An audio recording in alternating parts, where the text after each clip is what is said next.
Hello, Hannah. On Monday, you and a microcosmic community of owls expounded an answer to this question. What is the line between creativity and insanity?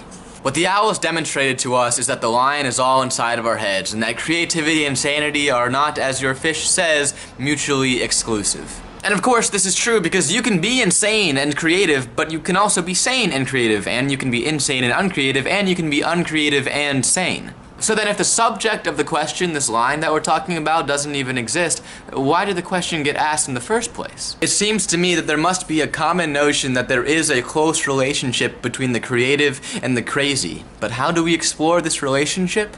Science. Back in 2005, two psychologists from Vanderbilt University conducted experiments to study the creative potential of three groups of subjects. The first was a group of schizophrenic patients, the second was a control group of normal people, and finally a group of schizotypes. But what's a schizotype?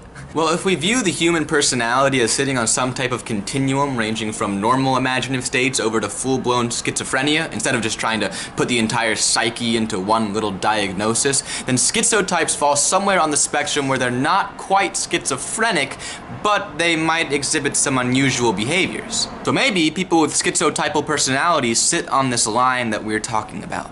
In this Vanderbilt study, creativity was defined as being able to look at things that you might see every day and then combine them in a novel way to solve problems. Members of the control group usually weren't able to think of new ways to use the objects given to them. Members of the schizophrenic group usually couldn't organize their thoughts well enough to think of something practical, but members of the schizotypal group could think of novel new ideas and organize them. To sum up, let's take a look at a graph. This side of the graph is boring people. This side of the graph is creative people, and everything after this line is insanity. So what this graph tells us is that once you become too creative, you might as well be insane. But science shows us a graph more like this. This is boring, this is creative, this is sane, this is insane. So as you become more insane, you get a little bit more creative until you get so insane you can't organize your thoughts, and then you stop being so creative. So basically, if you don't mind being a little bit weird, here's your sweet spot.